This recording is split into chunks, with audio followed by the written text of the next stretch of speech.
Anthony Bennett. When you hear that name, one word probably comes to mind: bust. But before all the criticism, before he became the symbol of draft day failure, he was a young talent with serious promise. To understand how everything unraveled so quickly, we have to start at the beginning. Bennett was born and raised in Toronto, Canada. Like many young athletes in the city, his dream was to play in the NBA. At just 16 years old, he moved to the United States to chase that dream, hoping to face tougher competition and accelerate his development. And it worked. He quickly made a name for himself as a dominant high school player. By 2010, major scouting outlets were raving about him. Draft Express described him as an athletic and physically imposing big man with real upside. He wasn't just powerful, he had skill. Most of his points came from dunks, sure, but he also had solid shooting mechanics. He could knock down mid-range shots and even hit the occasional three-pointer. For someone his size, that was rare. The potential was obvious, even if he wasn't quite polished. He finished high school ranked among the top 10 players in the country, and every major program in college basketball wanted him. Bennett chose UNLV, a decision that raised some eyebrows, but didn't hurt his momentum. In college, he averaged 16.1 points and 8.1 rebounds per game. Not earth-shattering, but what stood out was his efficiency. He shot 53% from the field and nearly 38% from three. His player efficiency rating was 28.3, one of the highest in the country. That kind of production made scouts believe he could contribute at the next level, even if he wasn't ready to be a star. After just one season, Bennett declared for the NBA draft in 2013. The hype was real, but no one, absolutely no one, expected what came next. On draft night, the Cleveland Cavaliers had the #1 overall pick. They had won the lottery again, and fans were speculating about who they'd take. Nolan's Noel? Victor Oladipo? Maybe Otto Porter? Then, NBA Commissioner David Stern stepped up to the podium and made the shocking announcement. With the first pick in the 2013 NBA draft, the Cleveland Cavaliers select Anthony Bennett. The room erupted in disbelief. Gasps, murmurs, and outright confusion. Even Bennett looked stunned. It was one of the most surprising draft picks in NBA history. He had gone from an underrated Canadian prospect to the #1 overall pick in the world's biggest basketball league. But as we'd soon learn, what goes up must come down. Being drafted into the NBA is a dream. Being drafted #1 overall? That's a once-in-a-lifetime opportunity. But it's not just about being first.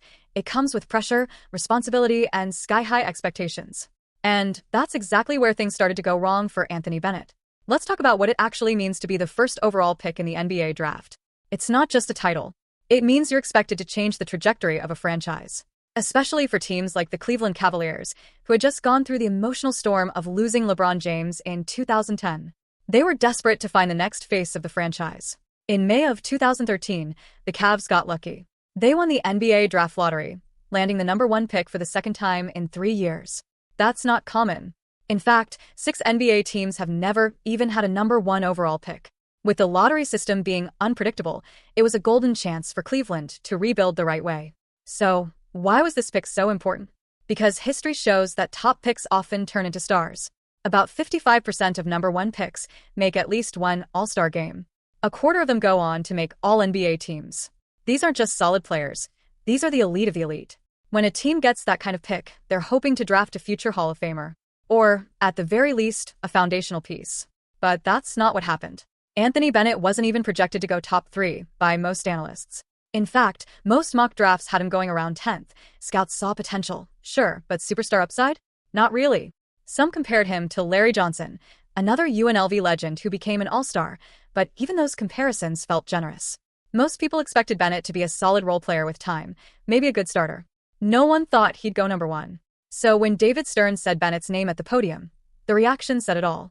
Reporters in the draft room gasped. Analysts on TV were speechless. Fans online lit up with disbelief. And right there in the spotlight, Anthony Bennett stood frozen, caught off guard like everyone else. That one decision by Cleveland changed everything for both Bennett and the franchise. Instead of drafting someone like Victor Oladipo, who went second and became an all-star, or Giannis Antetokounmpo, who was taken 15th and became a 2-time MVP, the Cavs gambled on potential and lost. This wasn't just about missing out on a better player. It was about wasting an incredibly rare opportunity. A blown #1 pick doesn't just hurt in the short term. It affects ticket sales, TV appearances, fan morale, and long-term roster building. Especially for small-market teams like Cleveland, who can't easily attract big-name free agents. Drafting well is their lifeline. And so, with one surprising pick, the Cavaliers put a massive target on Bennett's back. He went from being a promising college player to the guy expected to carry a franchise still reeling from LeBron's departure. Whether he was ready or not didn't matter. The media crowned him the future. The fans expected results. And the NBA's spotlight? It was blinding. Up next, we'll see how Bennett handled the pressure and how fast things started to unravel. The pressure was on. Anthony Bennett had just been selected as the #1 pick in the NBA draft. The spotlight was blinding, and the expectations were crushing. But while the stage was set for a breakout rookie season, what followed was something nobody expected, not even his harshest critics. To be fair, Bennett had a solid summer league debut. It wasn't jaw-dropping, but it gave Cavs fans a glimmer of hope that maybe the pick wasn't a total disaster. But then came training camp, and that's when the problems began. He showed up overweight and out of shape. His conditioning was poor, and it was obvious he hadn't put in the kind of off-season work expected from a #1 pick. When the regular season started, the struggles only got worse. Bennett missed the first 16 shots of his NBA career. You heard that right, 16.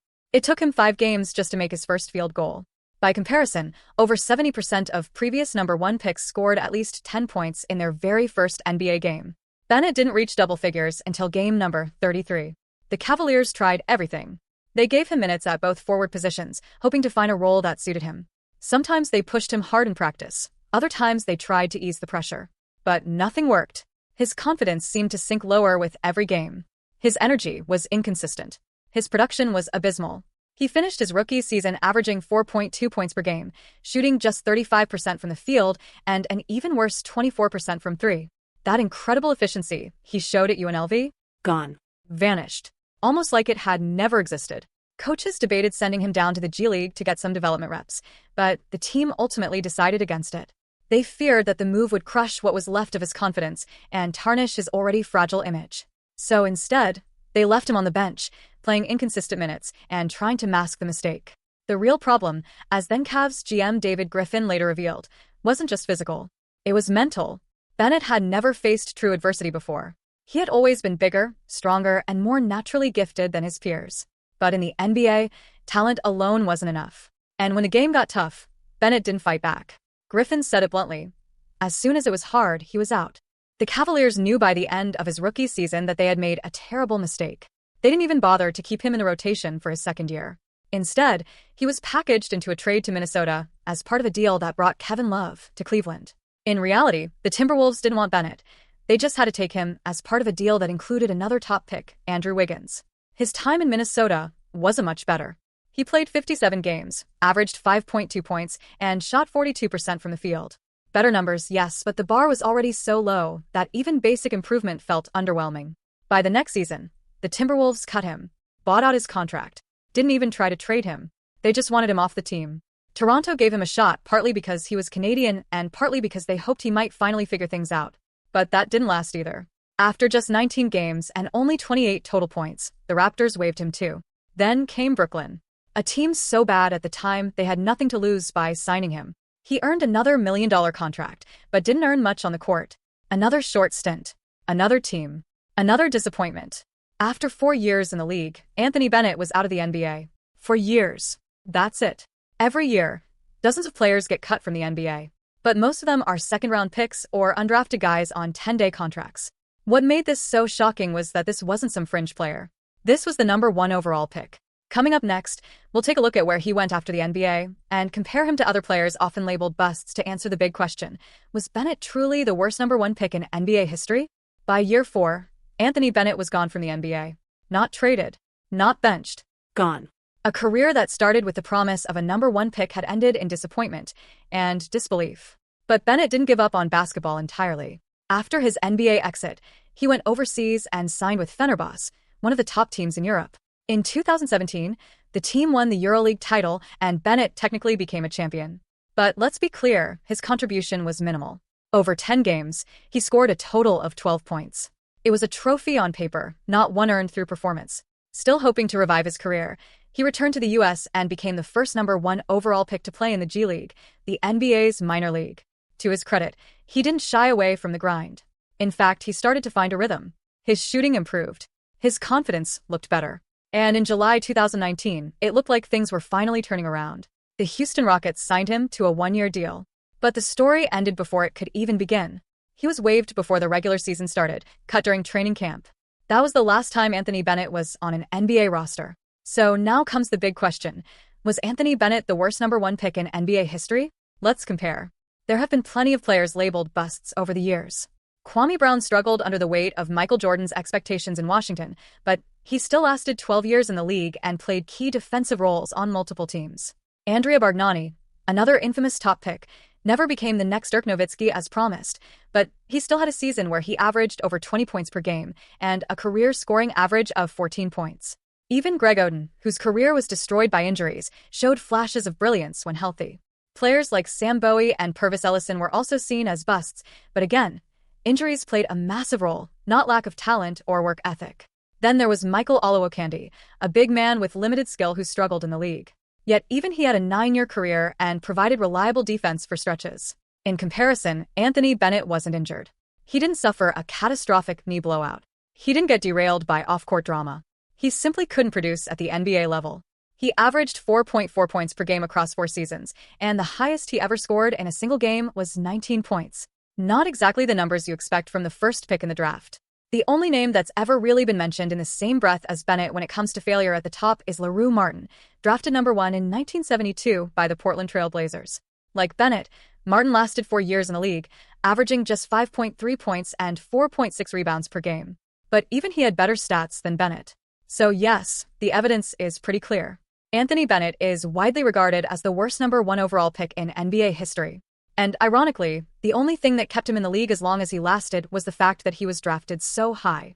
If he had been taken 10th or 15th, like most expected, he might have been out even sooner and faded into obscurity without anyone remembering his name. But here's the part that matters. It's not entirely his fault. Bennett didn't draft himself number 1. He didn't ask to be the franchise savior. The blame lies with the Cleveland Cavaliers front office. They took a gamble on potential. They ignored the warning signs. And they made a pick that set both the team and the player up to fail. So the next time you hear someone call Anthony Bennett a bust, remember this. He didn't choose the spotlight, but he paid the price for standing in it.